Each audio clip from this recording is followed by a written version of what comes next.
All right, let's get started. Welcome back to 6-1200. Today we're going to talk about state machines, which is a very cool tool for thinking about processes over time. And because this is math for computer science, in particular, we're thinking about analyzing algorithms that do a bunch of steps. And the state of the machine changes over time, like the state of your memory changes, and state machines are a nice way to reason about how it's changing. In particular, we'll talk about an idea called invariance, which you use to prove algorithms and programs correct, and you will in the future. And so today we're going to formalize that into a kind of induction, actually. You haven't seen the end of induction yet. So let me tell you a little bit about what state machines are. Then we'll prove some things and apply them to analyzing puzzles and other fun stuff. So a state machine is going to consist of three things. A set of states. And the idea, this is just an arbitrary set, but the idea is that the state of your machine represents everything that could possibly be in the machine. All the information that that's inside the machine. We're going to start in some state, which we call Q0. That's going to be an element of Q. And then we are allowed some transitions.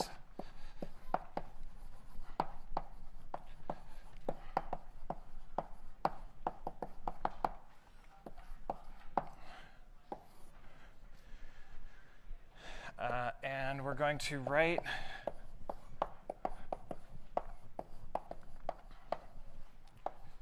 a transition as Q arrow R for some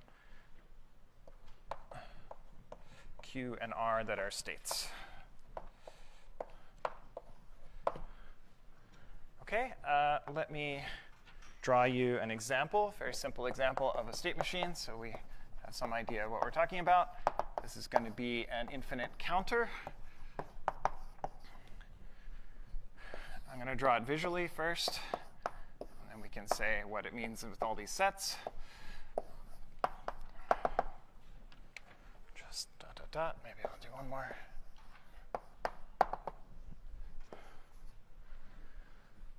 OK, so this is a machine. You can think of it as a single register on your machine, single variable.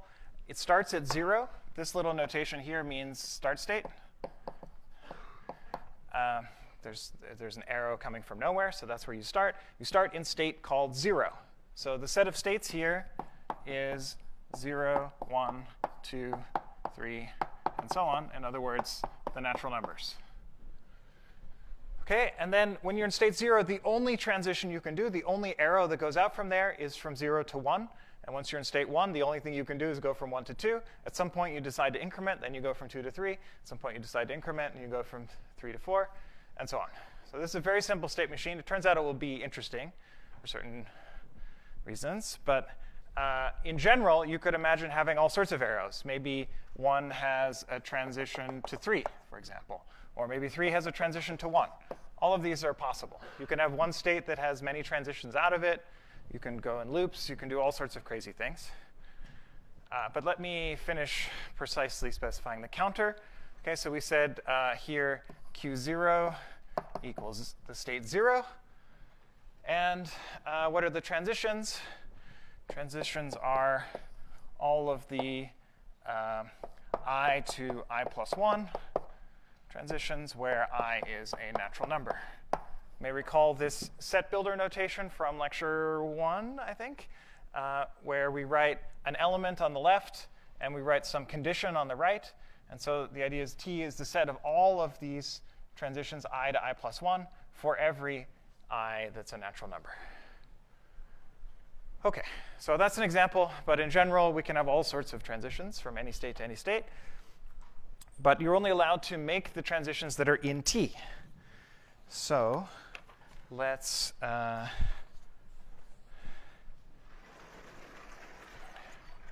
formalize that with the idea of an execution.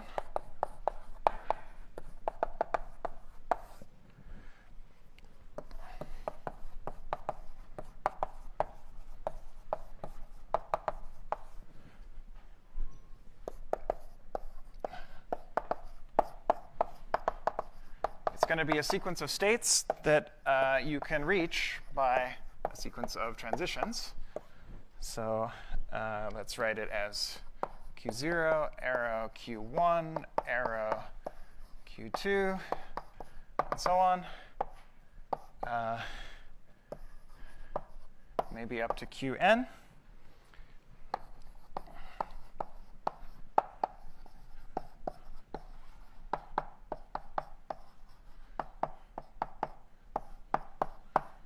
And importantly, every transition we make for all I, Qi to Qi plus 1, should be in T, not just any set of states here. We want to start in Q0, our start state. We want to then make a valid transition from Q0 to Q1, then a valid transition from Q1 to Q2, and so on. So in this example, the executions are very simple. In the regular counter without the red lines, the executions are just 0, 1, 2, 3. That's one execution. 0, 1, 2, 3, 4, 5. That's another execution. There's an infinite execution, which is 0 all the way out to infinity. That's why I put this in parentheses. Either it stops at some Qn, or the dot, dot, dot continues off to infinity. So I'm trying to simultaneously define finite executions, where you stop at Qn, and infinite executions, where you go forever. When you write an algorithm or a piece of code, you usually don't want your program to go forever. And so distinguishing between infinite and finite executions is one of the goals of this lecture. That'll come at the end. The other goal is to show that your program is correct in a certain sense, that in any execution, it does the things that you want it to do. So that's what we're going to formalize in a moment. But let me first talk about reachable states, the idea of reachability.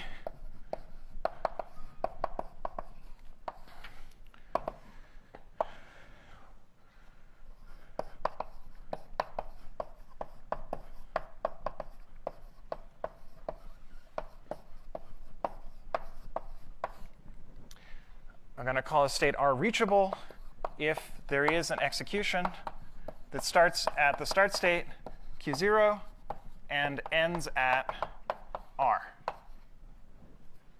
Okay, so in the counter example, every state can be reached. If I pick a state I can go 0, 1, 2, 3 up to I. But if I drew some other circle over here, like bad, with no arrows coming into it, you can't reach bad. Okay? So usually we're only interested in the reachable states because you can't get anywhere else. I feel like I should make a reacher joke, but I can't think of one.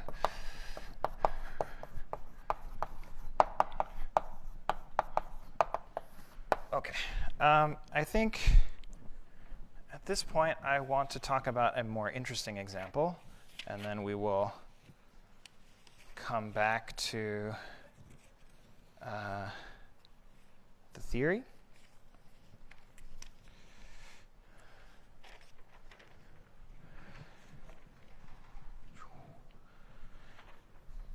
So the interesting example is this.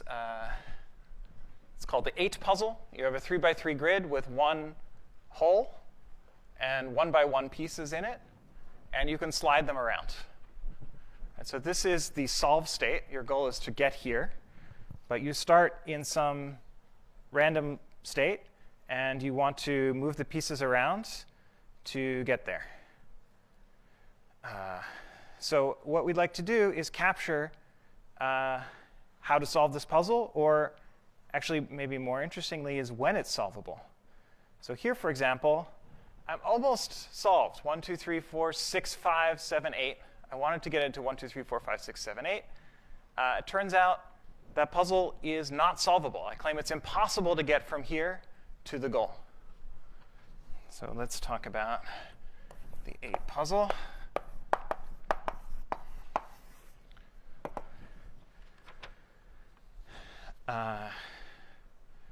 So I have some examples here. 1, 1, 3, 4, 2, 5, 7, 8, 6. Going to 1, 2, 3, 4, 5, 6, 7, 8. Or this one. 1, 2, 3, 4, 6, 5, 7, 8. Okay? Hopefully the rules are clear. We'll formalize them in a second. I claim it is possible to go from this arrangement to this arrangement. It's actually quite easy. You move the 3 over, you move the 2 up, you move the 5 over, you move the 6 up. Okay, so this is possible. I claim this one is impossible. And our first goal, really, is to prove that you cannot swap the 5 and the 6 by themselves. Okay, and we're going to build up tools to do that. So let me define, so the counter was a very simple state machine. Let me now define a more interesting state machine, which is the 8 puzzle.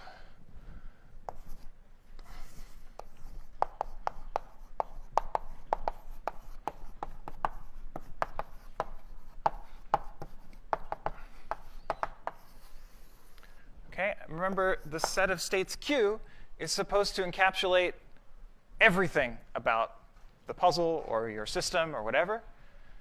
So this is going to be all the different arrangements of the 8 pieces plus a blank in a 3x3 grid. So I'm just going to write that in words.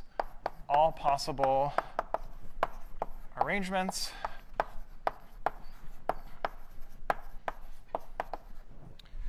of 8, I'm going to call them of 1, 2, 3, up to 8, and the blank in a 3x3. In later parts of the class, we'll be able to count how many of these things there are.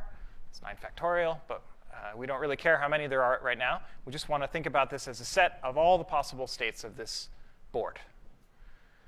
Okay, our start state, well, that's either this one or this one, depending on where we want to start. We're also going to define a final state, Q sub f, and that is sorted by reading order.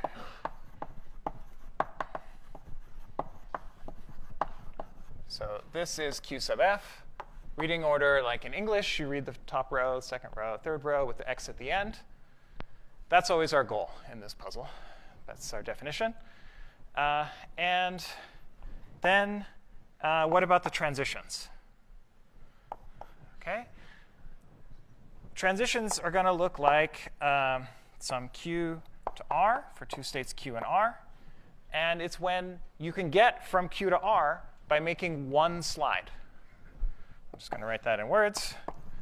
Can get from state Q, that 3x3 grid, to state R in one slide, meaning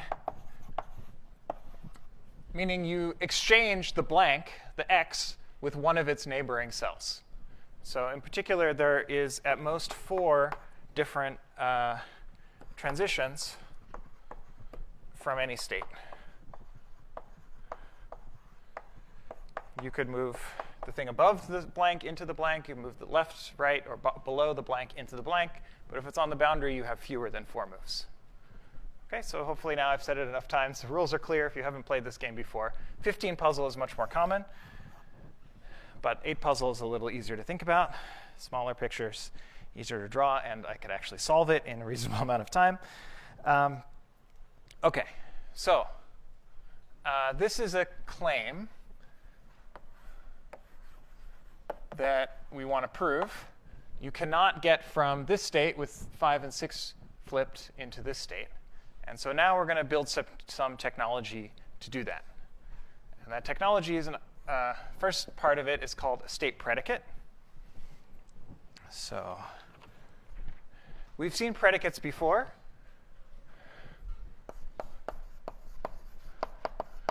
Predicate is just a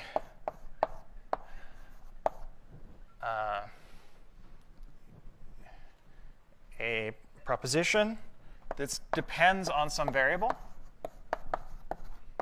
And here, the variable is a state. So P of Q is either true or false, depending on which state you are looking at. You can also think of this, if you're comfortable with functions. We'll talk more about functions later in the class.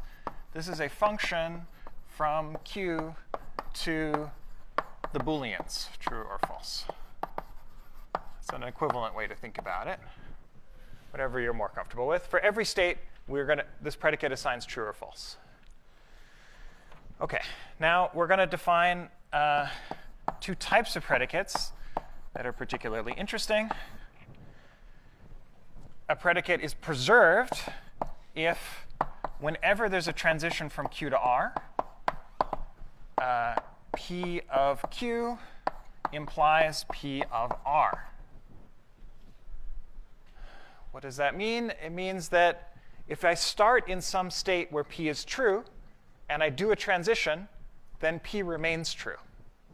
So it's the truth of P is preserved along transitions. OK, we'll make this concrete in a second.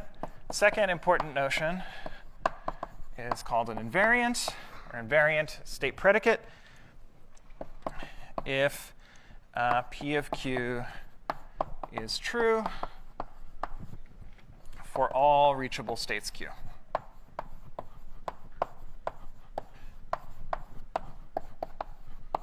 Crucially, in this definition, we're only interested in the reachable states. That's kind of important for the 8 puzzle because we claim some states are unreachable. Like if I start here, the claim is that this one is unreachable. That's what we'd like to prove, actually. So this seems useful. In particular,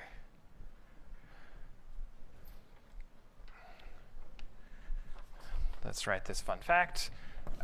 If P of Q is invariant, meaning it's true in all reachable states, and P of Q is false, for maybe I'll write P of R here, then R is unreachable.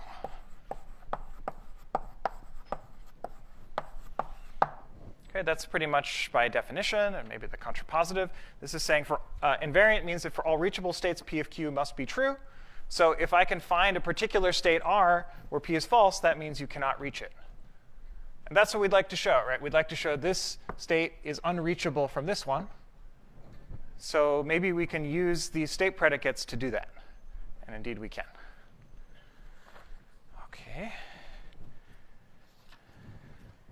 Let me tell you another tool. How do we prove that a state predicate is invariant? This seems a little bit tricky because this is talking about all reachable states. Reachable states is like huge. I don't know. Preserved seems relatively easy to prove. This is just saying for each transition, something implies something. So I'd like to prove preservedness, and I'd like to use that to get invariant.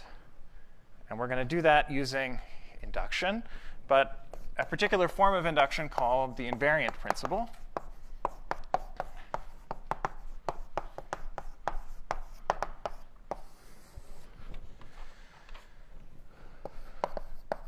So this is for a state predicate P of Q if P of Q0 is true, and P of Q is invariant. Oop. Get it right. Preserved. Then P of Q is invariant. Okay, this is what I said I wanted. On the one hand, invariance seemed hard to argue. Preserved seemed easy to argue. And this is a theorem that connects them in the way that we want. It says if you can prove preserved, and you can prove that P is true in the very initial state, then it must be invariant. I think this is intuitive, right? If you start true, and preserve says every time you do a transition you stay true, then you're always going to be true in any reachable state, anywhere you can get. Okay, in fact, this is induction in another form. So if you recall in the past, which I happen to have right here, induction, we have regular induction says for predicate P of n over natural numbers instead of states, if P of 0 is true, and for every natural number P of n implies P of n plus 1 is true, then for every natural number P of n is true. Okay, this is saying the same thing. Actually, it's exactly the same thing if you apply this invariant principle to this counter. Right? In the counter, the states are the natural numbers. And the transitions are exactly going from I to I plus 1. Okay, so the invariant principle is actually a generalization of the induction axiom. The special case here where we plug in the counter as a state machine, this is true for all state machines. And if we plug in the counter for our state machine, we get exactly the induction axiom. This is our base case in some sense. We prove that P is true in the initial state. This is our induction step. It says that if we start at Q and we transition to some other R that's reachable via transition, and in the particular case of counter, that is going from Q to Q plus 1, then we get that P of Q is true for all reachable states, and in the counter, everything is reachable. Okay, so invariant principle implies induction axiom. Conversely, we can prove the invariant principle using induction. Maybe it's useful to see that proof.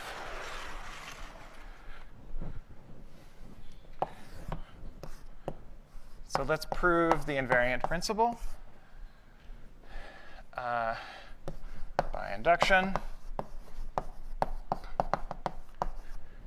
So it's not so obvious how exactly, but the idea is to specify a particular induction hypothesis, which is for all length n executions,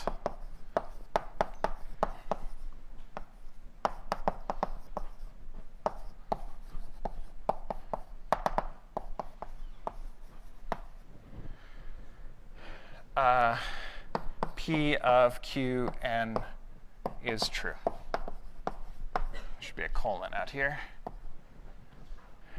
I think it's intuitive that this is enough, but we'll justify why this is enough. The idea is if you have some state that's reachable, it's reachable by some finite execution of some length. And we're going to prove for all n that all length n executions, P of Qn is true. And by inducting over length, we essentially start with short executions and then make them gradually longer. And that makes this easy to prove. So let's do a base case. IH of 0. Well, that's all length 0 executions. There's only one length 0 execution. That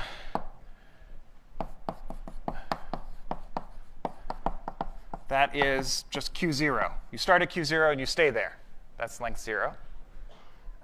And we claim that P of Q0 is clearly a reachable state. You get there via length 0 execution. Why is it true? This. It's what we assumed. Okay, so by 1. So that's the base case. Of course, the more interesting one is the induction step. I'm going to assume we get to choose. We could follow this plan, assume P of n and prove P of n plus 1. I find it slightly more intuitive to assume P of n, or sorry, instead of P, it's IH here for induction hypothesis. IH of n minus 1. And we're going to prove IH of n. Okay, what does it mean to prove IH of n? It says, well, for all length n executions, P of Qn is true. So how do we prove a for all? We just take an arbitrary thing in the quantifier. So consider any length n execution. And then we need to prove the property we want, which is P of Qn. So let me give some notation for that execution. Any length n execution Q0, Q1, Qn minus 1, Qn. And what we want to show is that P of Qn. That's our goal, right? It says for all length executions, P of Qn is true. So we take an arbitrary execution. If we can prove P of Qn is true, then we're done. Well, somehow we want to use induction here. We've assumed the induction hypothesis for size n minus 1. Can you see a length n minus 1 execution here that might be interesting?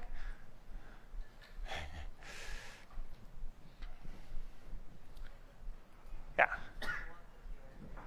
Q1 to Qn, that's a good idea. Does that work?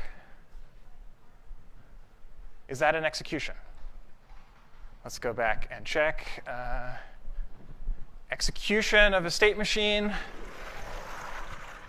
is an infinite or a finite sequence starting with Q0 and maybe ending. But it needs to start with Q0. So there's like two natural choices here. One would be starting at Q1 and going to Qn, but Q1 might not equal Q0, and so that might not be a valid execution, so we wouldn't be able to apply induction to that. The other obvious choice is Q0 to Qn minus 1.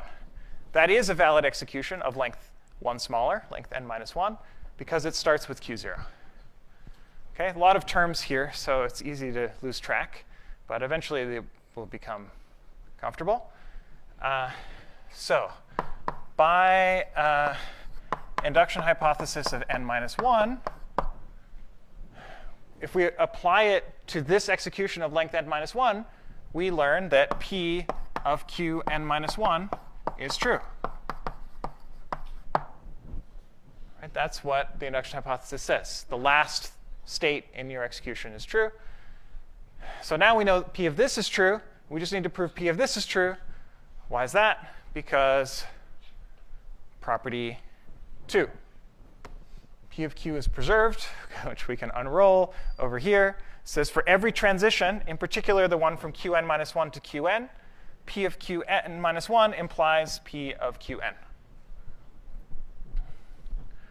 Okay, so by 2, P of Qn minus 1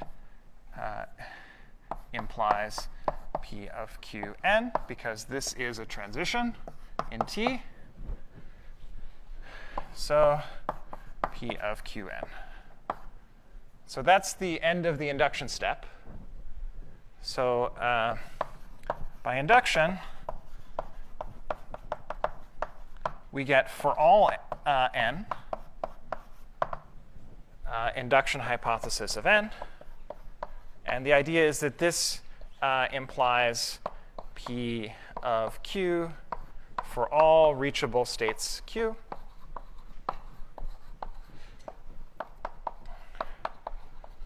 Because if you have a reachable state Q, there's, by definition of reachable, way over on the left, there's some execution that gets there, and it has some length, and so IH of that length gives you what you want. So that's how we prove the invariant principle. It's a pretty intuitive notion, but maybe nice to see yet another example of an induction proof. Great. So how do we use this? Let's go over here. Here is a template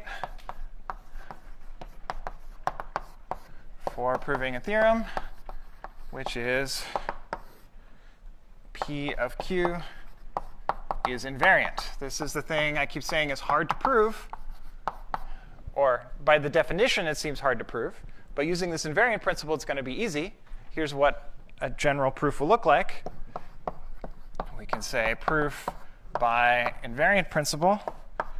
For the invariant principle to apply, we need to prove two things. number 1 and number 2.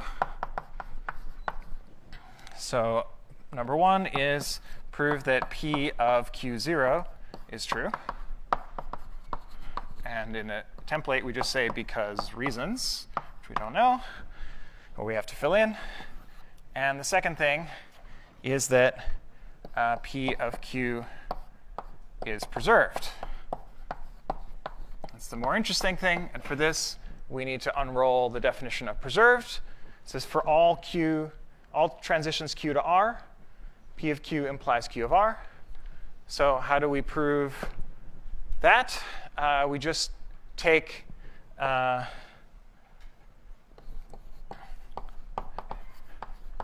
any transition in T, Q to R.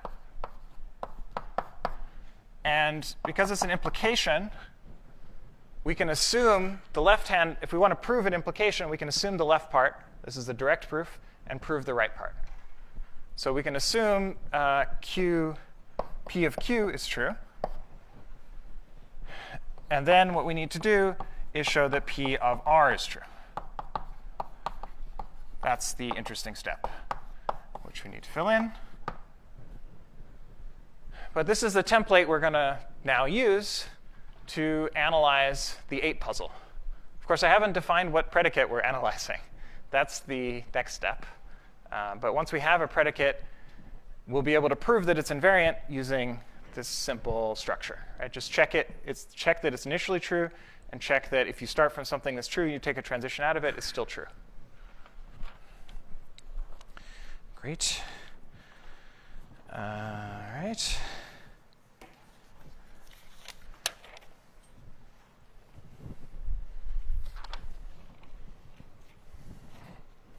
So let me define a predicate for the 8 puzzle. Yeah, I want it closer to these examples, actually. Yeah, let's go here. I think you know the definition of a state machine.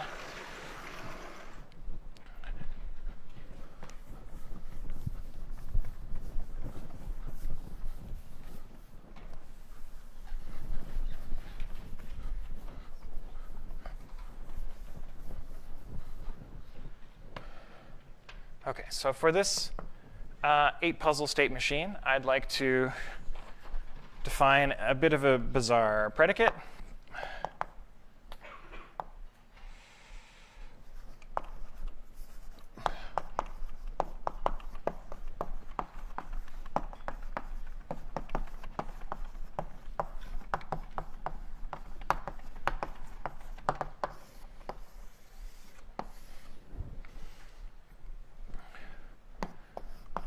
So first, I'm going to define the notion of an inverted pair.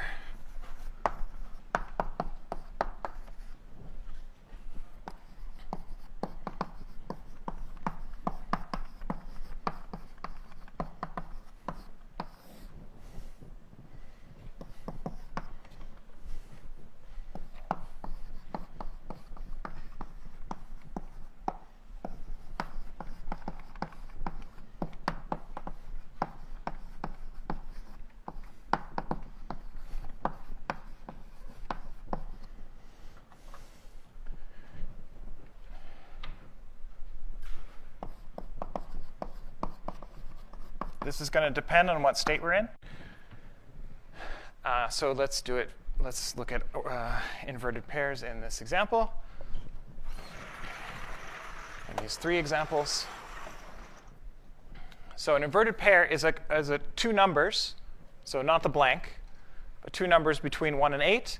And I want I less than j, and yet I want j to appear before I in the reading order. So for example, red chalk. In this picture, this state, 2 and 4 are inverted. Right? In reading order, 4 comes before 2, yet 4 is greater than 2. Any others? 8 and 6 are inverted. 6 and 7 are inverted. 7 is bigger than 6. 8 is bigger than 6, but they come earlier than 6 in the reading order. I think there's one more. 3 and 2. Thank you. One's a little trickier because it's on different rows. But in reading order, 3 comes before 2, and yet 3 is greater than 2. So there are 4 inverted pairs in this example. How many inverted pairs are there in this example? 0. 0 inverted pairs.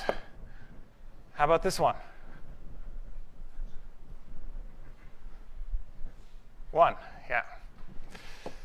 I thought you were holding up your hand, but you're holding up one finger. 6 comes after 5. That was the only thing out of order. That's what we started out with. So if you wanted some, where do you come up with this idea? It just is fundamental. You're supposed to magically invent it. But if you fool around with the puzzle enough, it's actually somewhat intuitive in that you can get where it's almost sorted, but there's just one pair that's wrong. So you might think, well, maybe there's something about these inverted pairs. Let's talk about them in general, not just about 0 versus 1 inverted pairs. But let's count them. So over here we had 1 inverted pair. Here we had 0 inverted pairs. Here we had 4 inverted pairs. And I claim it was possible to go from 4 inverted pairs to 0, but impossible to go from 1 inverted pair to 0. Why? Parity, it turns out. Parity means odd or even. So P of Q is going to be that the number of inverted pairs in state Q is odd, turns out to be. This proof will work for either one, but if we want to prove this particular impossibility result, odd is what we need. So P of Q is going to be true for this configuration because it has an odd number of inverted pairs. And it's going to be false for these two. Why is that interesting? Because over here, we said, suppose we can show that P of Q is invariant. I claim that's true. If we start from here, where P of Q starts true, because the number of inverted pairs starts odd, then and we find another state where P of R is false, because here the number of inverted pairs is even instead of odd, then R is unreachable. That means it's impossible to get from this state to this state. That's what we want to prove. Okay, so if we can prove this invariant property, we can plug it into here and get the puzzle impossibility result that we want. Okay, that's where everything's going to come together. So let's prove that P of Q is, ideally we'd like it to be invariant, but to prove invariant, we're going to start with proving that it's preserved.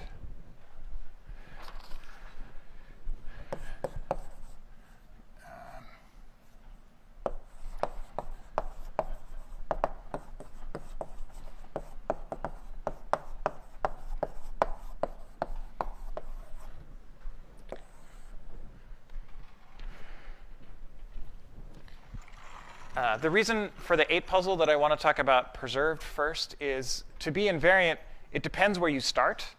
And that's kind of particular, that's a little arbitrary. There isn't one natural start state for the 8 puzzle. You might start here, you might start here, you might start here.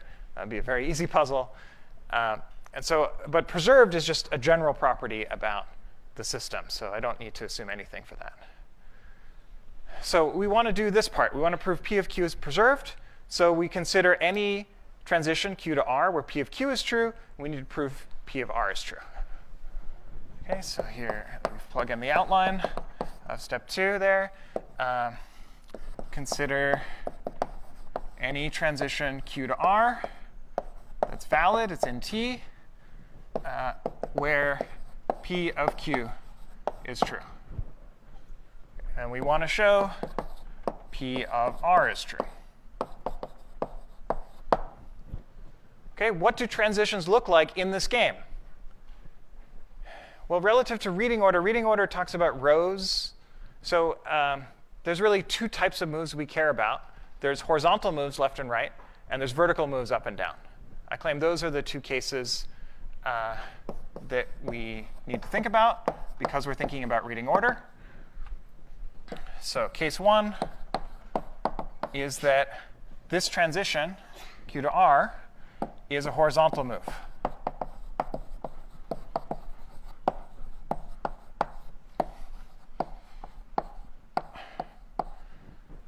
Horizontal move. So this is like we take some number I, and next to it there's an x. And maybe if we move to the right, that would be xi. Or if we move to the left, that would be like that. Okay, it's one of those two transitions. X here means the blank. How does that change reading order?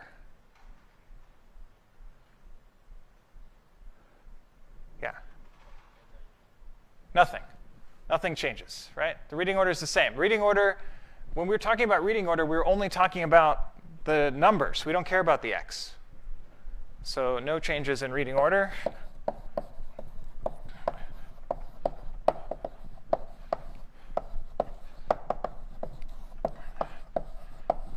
Or in the number of inverted pairs, because that's only dependent on reading order. So we have P of R. Case one is easy. Let's prove case two, maybe over here.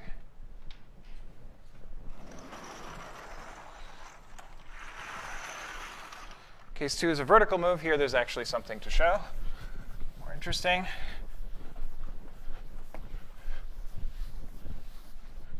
But not much harder.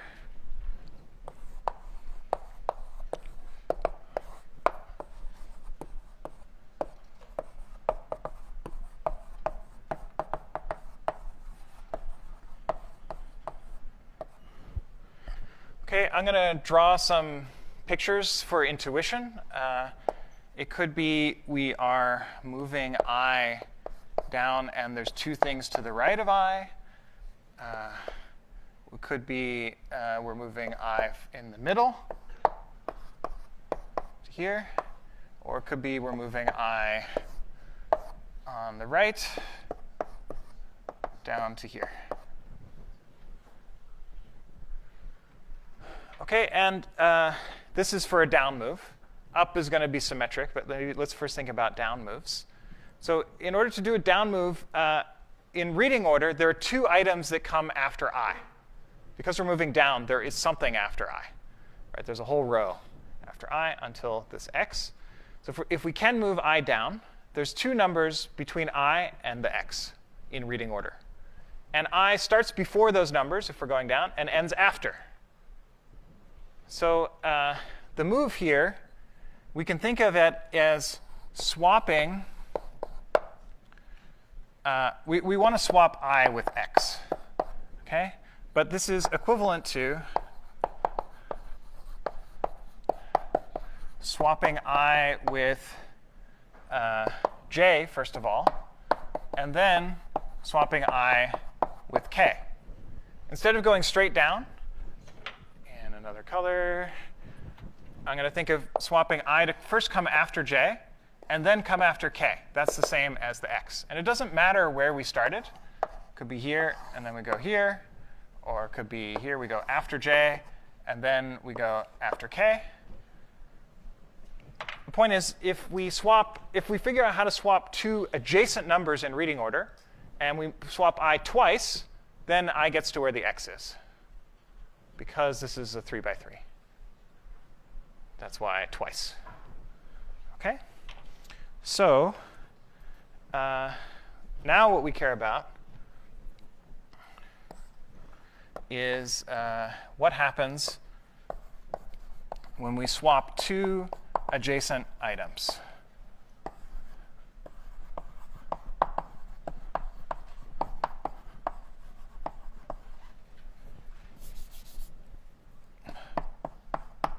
In reading order. So not adjacent in the 3 by 3 grid, but adjacent in reading order. That's what we care about. if we can solve this and we do it twice, then we will know what happened when we do a vertical move. OK, so what happens when I swap two numbers I and j? How does that change the reading order? I mean, it swaps I and j. That's all. Everything before I is still before I. Everything after j is still after j. The only thing is we're changing for if they're adjacent items, I and j, we're only flipping whether ij is inverted. Right? If ij was in the correct order before, if I was less than j, then after I do the swap, they're an inverted pair. If they were an inverted pair initially, if I is bigger than j, after I do the swap, they're no longer an inverted pair. So swapping two adjacent items changes the number of inverted pairs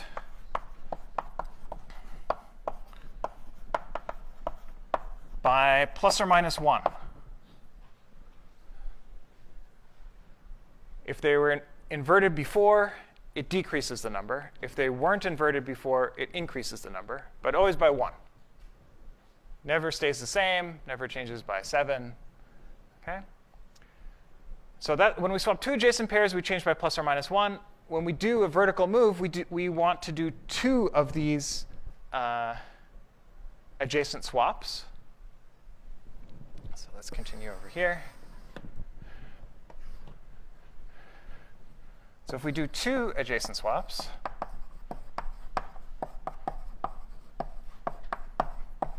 this will change the number of inverted pairs by plus or minus 1 plus or minus 1. Okay, where each of these pluses or minuses, we don't know. They could be plus or minus. But the point is, plus or minus 1 is an odd number. Plus or minus 1 is an odd number. When I add two odd numbers, this is an even number. Turns out you can draw a little picture. If we start at 0 here, and we do plus or minus 1, and then from here we do plus or minus 1, and from here we do plus or minus 1. This is a case analysis of all the things you could do. You either get 2 or 0 or minus 2. These three numbers are all even. Okay, but I don't particularly care. It happens to be just these three values. What I care is that this number is even. We started with P of q being true over here. Assume that P of q is true. That means that the number of inverted pairs in state q is odd. And now we change that number by an even amount. Therefore, it will be odd still. Right? If we take an odd number, we add an even number, it stays odd. Therefore, P of r is true. Question?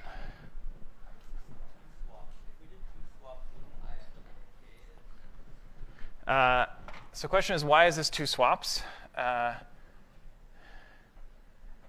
So the funny thing here, so it's right. If I swap I and j, then let me maybe draw a picture somewhere here.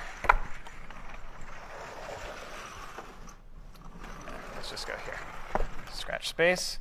So if we have I, j, k, x, and I swap I and j, then I get j, I, k, x. And then I swap I and k, then I get j, k, I, x. And you're right, I is not quite where I want it. This is funny. I'd really want I to be here, which I can do like this, because that doesn't change reading order.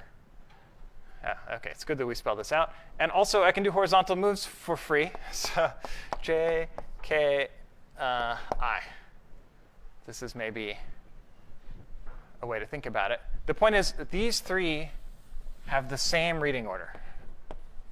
So those don't really count, but I'm glad you had me spell it out.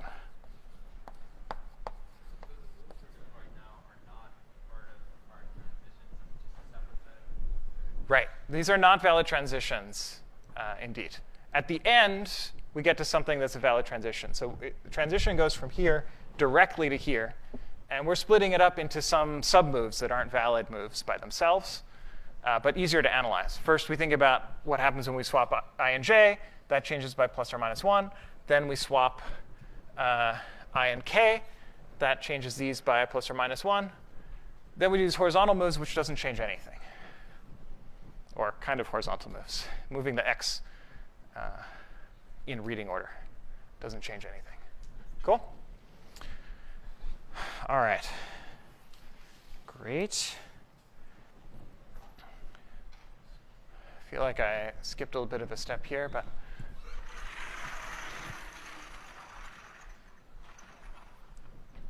so the point is, when we in case 2, when we do a vertical move,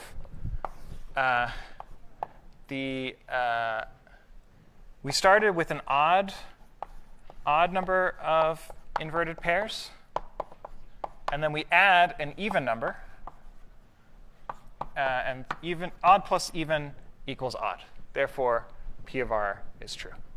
That's the point. Okay, so if we start odd, we will stay odd. If you swap odd and even in this proof, you can also show that if you start even, you stay even. But what we really want is, for this part here, we want to get P of Q to be invariant and find a place where P is false, and then conclude that R is unreachable. So let's do that quickly. So let's define this state to be Q0. Okay, so for this Q0, we have,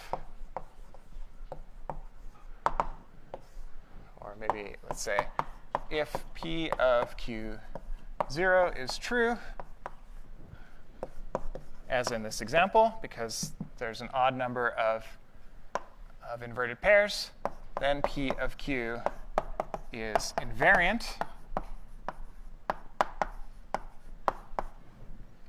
And so by this property, if P of R is false, then R is unreachable. Oh, so actually what I care about is not P of R, but P of the final state, QF. Okay, so that's exactly the scenario. We start in a state where we have an odd number of transitions. We're trying to get to a state with 0 inverted pairs. And so that's not going to be possible, because we start with P true, and we somehow are trying to reach a state where P is false. Okay? But if we can prove this invariant property, and we've basically done all the hard work here. This is just by the invariant principle. So now I'm following the outline over on the left. Step 1 is, or part 1 is that P of Q0 is true. We assume that.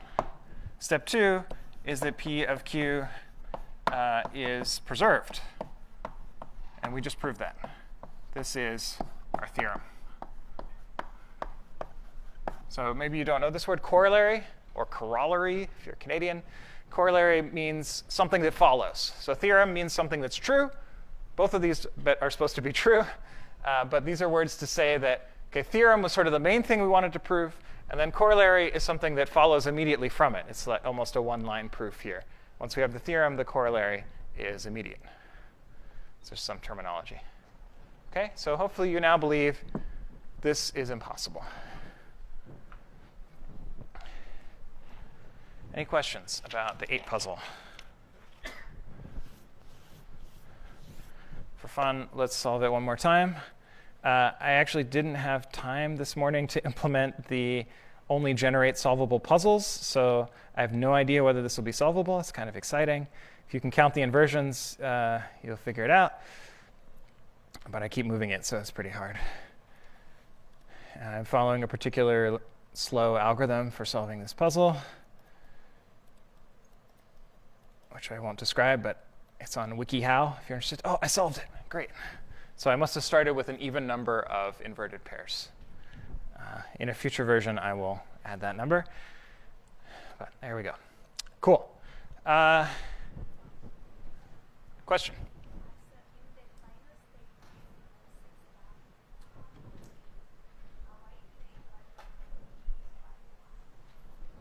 So your question is, if in this state we move 6 down, how many inverted pairs do we get? Let's draw it.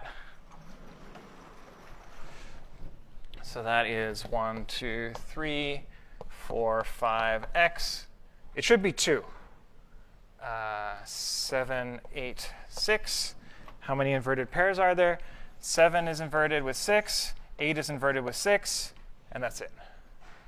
Okay, so there's an example in action. Vertical move changing by 2. Sometimes it changes by 0. If I is sandwiched in between j and k numerically, sometimes it changes by plus or minus 2. Of course, if we do the up move, we subtract 2. That was another question? Yeah.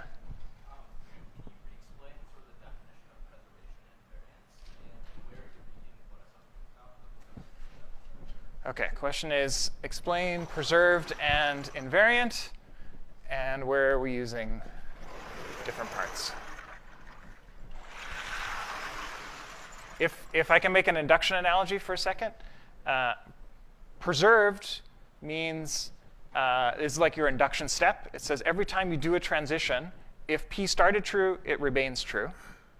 And invariant is what you get out of the induction.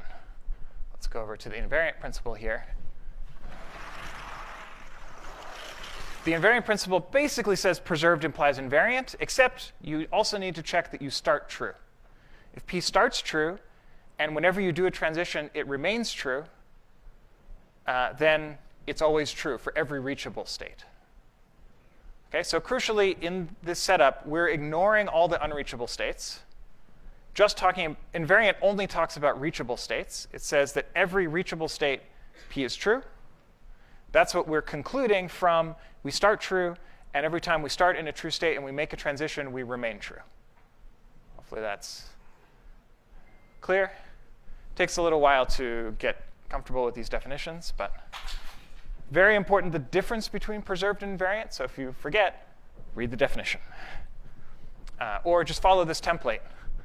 This makes it pretty clear. Usually we just want to prove invariant, and there's a clear start state. So in fact, the next example will have a, well, no, that's not true. But if there's a clear start state, you can just follow this template, and all you care about is proving invariant. OK? Let's do the next topic, which is termination.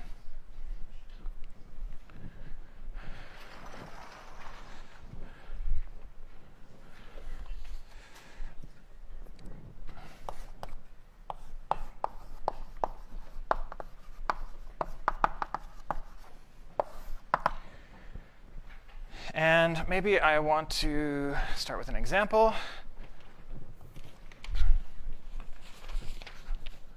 Which is a simple sorter machine.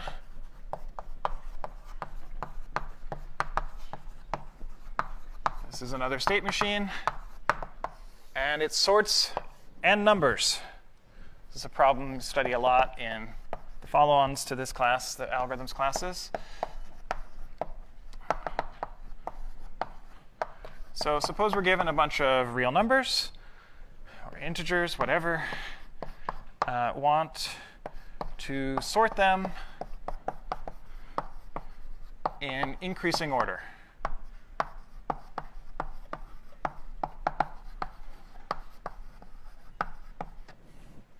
OK, here is, so they're given in some particular order, a1 through an, and I want to rearrange them so it has exactly the same set of numbers, or exactly the same numbers, but in a different order, and this time increasing order. So I want a1 to be less than or equal to a2, less than or equal to a3, and so on. Here is a very simple algorithm to do that.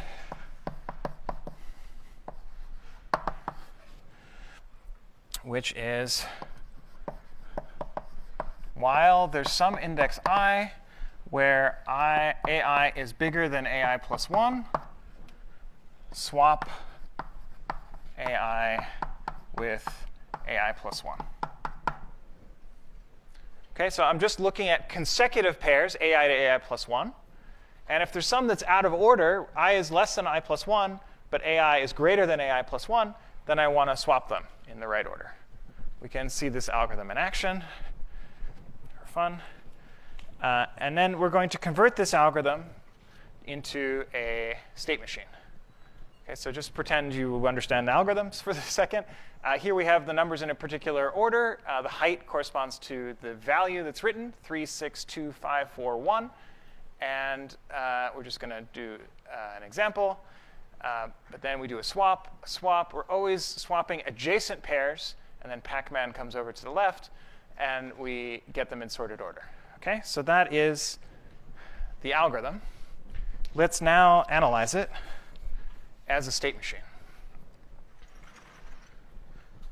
So first question is, what are the states? Q. Well, throughout this algorithm, so this is sort of in our head what we're thinking about doing. And we choose I arbitrarily. Now we're going to model as a state machine. This will make precise what's actually going on. As we do this, we're taking the original items in some order. We're always swapping items. So at any moment in time, what we have is some reordering of the AIs. Okay, those are our states. Let's define Q to be all possible orderings. These may not all be reachable, but this is the thing that's easy to define. All possible orderings of A1 to AN. Okay, don't need this template.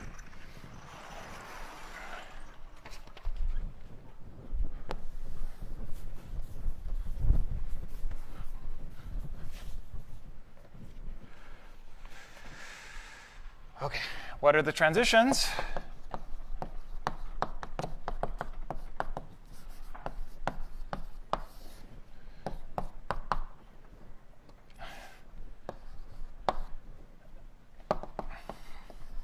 Transitions are going to take some AI plus 1 pair and swap them.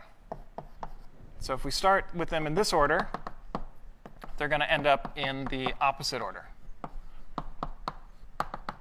And we are only allowed to do this when AI is bigger than AI plus 1. So that's the transitions. Implicitly, this specifies exactly the algorithm. The algorithm says take some I where AI is bigger than AI plus 1 and swap them. That's exactly what the transitions specify. Because we can take any transition that's valid from any state. So if we can find any I where AI is greater than AI plus 1, then swapping that pair is a valid transition. We don't know which one we'll do. State machine will follow some execution, which will do one of these until it can't anymore. OK, great.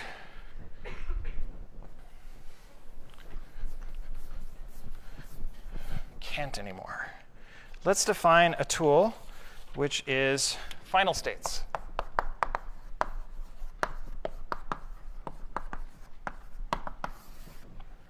Let's call a state Q final if there's no transition Q to R in T. If there's no transition that starts at Q and goes somewhere. Okay, so in the 8 puzzle, there are no final states. You can always make moves. You never are done. You're done only when you happen to reach the final state, but there's nothing in the move definition that prevents you from continuing. In this problem, there are final states.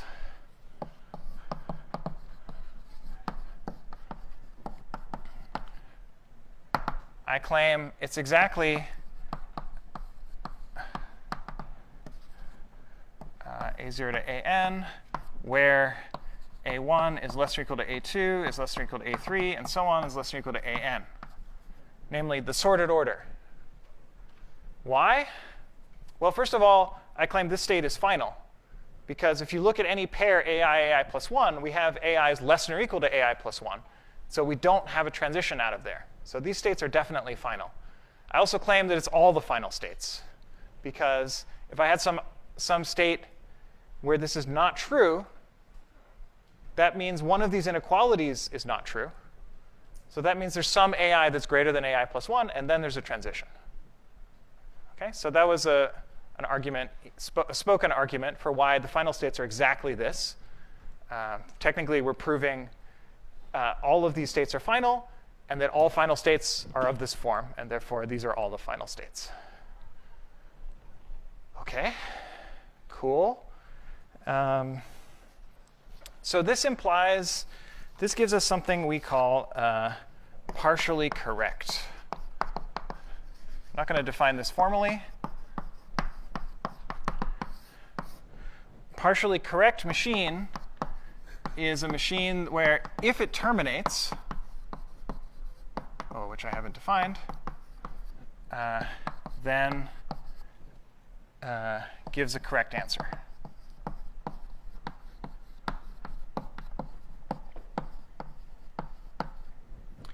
What does terminate mean?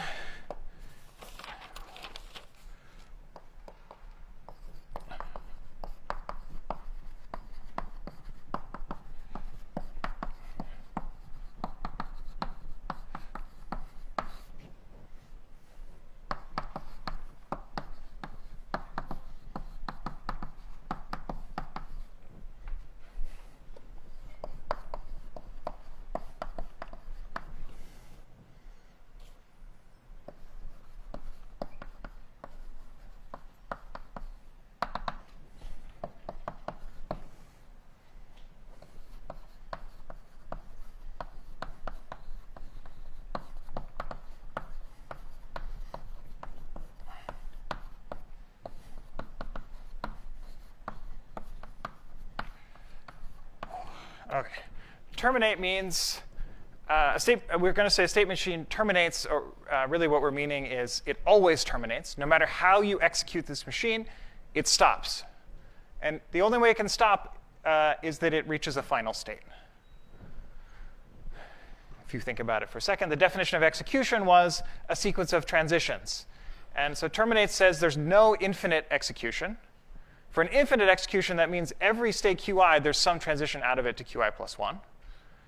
So if that's not possible, that means at some point you reach a state that's final. And from there, there's no transition. Okay, so you could either say it terminates means there's no infinite execution, or every execution reaches a final state. These turn out to be equivalent. OK, so now I claim what we've shown is that for the simple sorter machine, it actually sorts in this partially correct sense that if the machine terminates, then it will give the correct answer. Because if it reaches a final state, it's sorted. That's what we just argued. Now, that's not enough.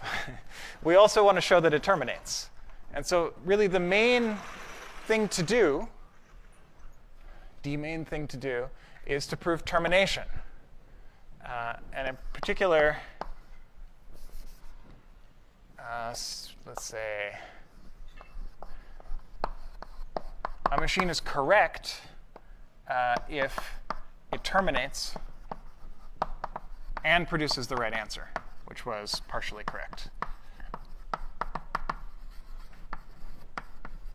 Okay, I haven't formally defined right answer, but for the sorting problem, it's clear. We want to get them in order so that this holds. A1 is less than or equal to A2 is less than or equal to ... OK, so we've proved partially correct, but we need to prove correct. And in particular, we need to show that it terminates. So we need some tools for proving termination for this machine. Let's go to another board.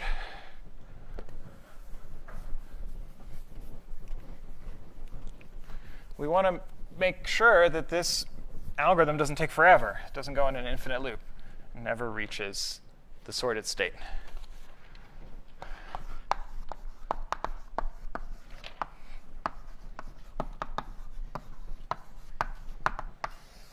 Let me define a general tool for this. This is how we will always prove termination in this class.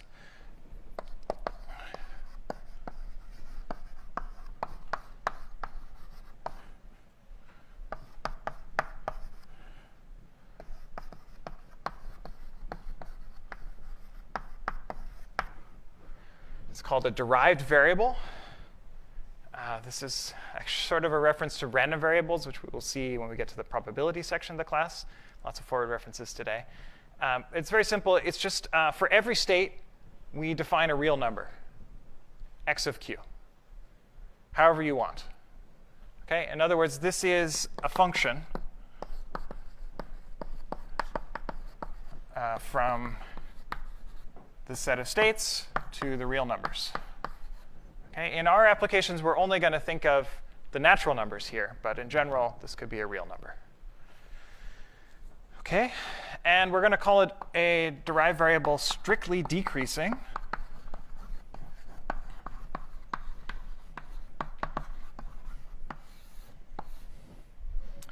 If whenever we have a transition from Q to R in T, it's a valid transition, we have x of Q is strictly greater than x of R. The new value is strictly less than the old value. That's strictly decreasing. This is a very strange looking colon. Okay? So again, this is about a state machine. So we talk about transitions, and every transition strictly decreases the derived variable. Okay, this is going to be our analog to state predicates and preserved invariant. State predicates we map to true and false, or 0 and 1. Now we're generalizing to allow it to map to any number, any real number. Okay, but very similar notion. Just we're outside the Boolean realm now. It's very odd to talk about strictly decreasing for Booleans. We need this. Okay, here is a wonderful theorem. It'll be obvious once I state it, but it's very useful for proving termination. It's how most termination arguments go. So it says, suppose you have a derived variable, x of q,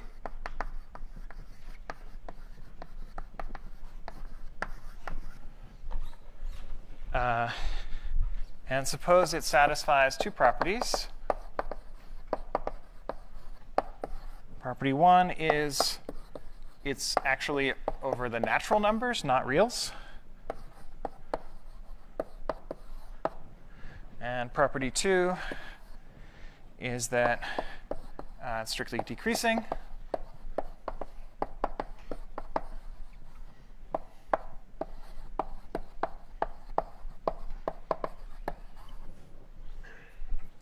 Then state machine terminates.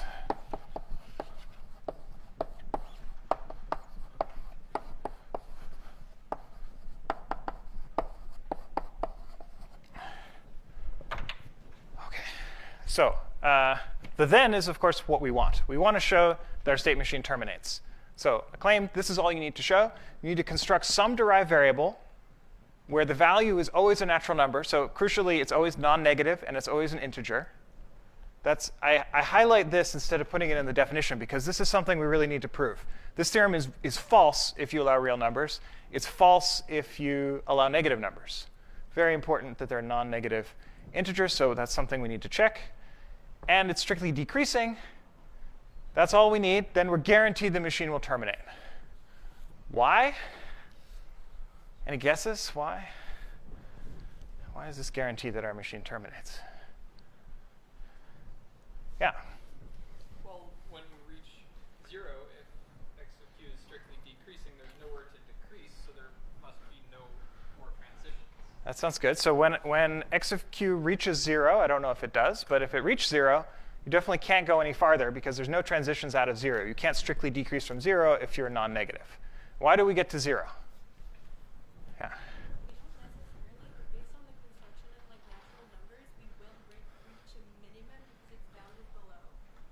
Okay. We don't necessarily reach 0, but we get to some minimum. Yeah, I think these are all in the right direction. I'll write down what I would call a sketch that's thinking about it kind of the other way around. Instead of focusing on x of q decreasing, I want to think about executions of this machine.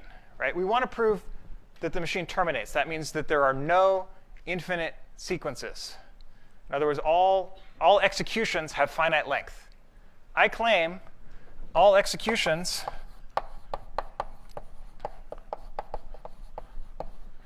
have length at most x of q0. Because every time I take a step, every time I do a transition, x decreases by at least 1. If it starts at x of q0, it can only decrease by 1 that many times. At that point, it will have to have reached 0, and then it has to stop. Maybe it stopped earlier, but this guarantees that it stops. Right? Every step I make, I strictly decrease x of q by at least 1. We start here. We can't go below 0, so the number of moves is at most that. You can prove this by induction, but it's kind of straightforward. OK, so you're in the right idea, but this is a little more precise. Great. So now let's apply our termination theorem to the simple sorter machine. But to do that, we need to define one of these derived variables.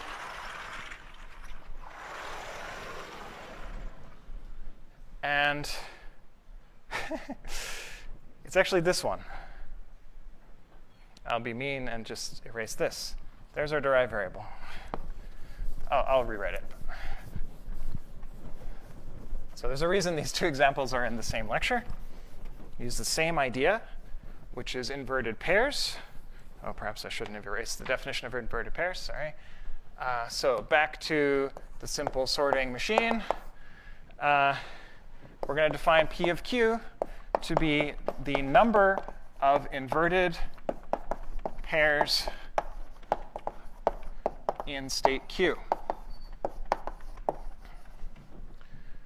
OK, that's some number.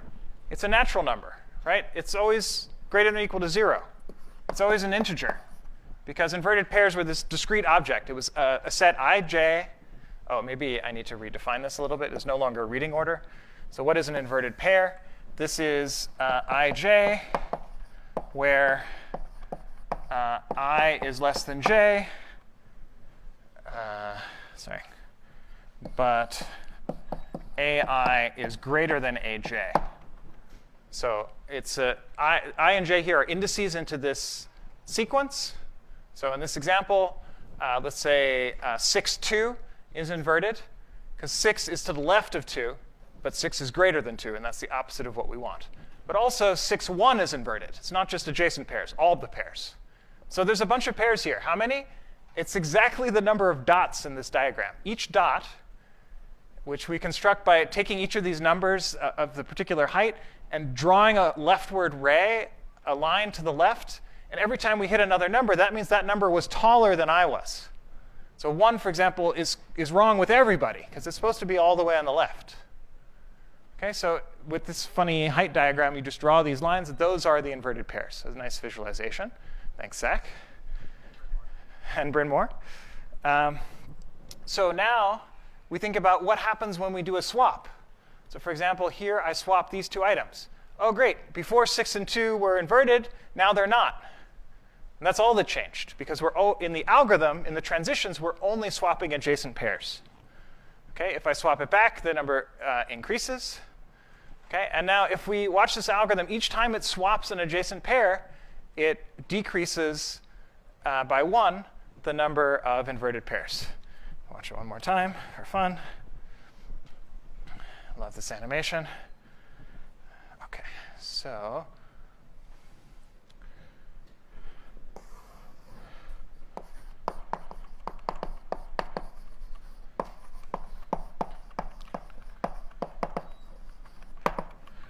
I claim this P of Q is strictly decreasing. Why? Because every time I do a transition from Q to R, P of R is 1 smaller than P of Q. Let's look at the definition of transition over here. When I do a transition in this algorithm, I only swap 2 adjacent elements. So the inverted pairs with everything else doesn't change. And these guys were guaranteed inverted. I told you that ai was bigger than ai plus 1 whenever I did a transition. So I decreased by 1 the number of inverted pairs here. So I strictly decrease by exactly 1 every single time. So in fact, the running time of this algorithm, the number of swaps that we do, is exactly the number of inverted pairs. But in particular, it terminates in finite time. That's what we get out of this termination theorem, because we checked this function, this derived variable is non-negative, it's an integer, and it's strictly decreasing. Therefore, our sorting algorithm actually terminates. Yay! I'm supposed to do an announcement about problem sets. Yes. Which was yes. We're about to release solutions to a problem set. Problem set 1. And you may recall, you can submit your problem set 1 anytime between now and the end of semester. So what do? Are you allowed to look at those solutions? Yes. You're allowed to look at the solutions, but you cannot copy those solutions. You can look at them, then put them aside, remember the solution, think about the solution, write it in your own words how that solution works, and put at the top of your document, it says in the collaboration policy, I looked at the solutions, but I am not copying them. If you copy them, you will be penalized. Okay? Just understand how the proof works, and then write down how the proof works in your own words. See you next time.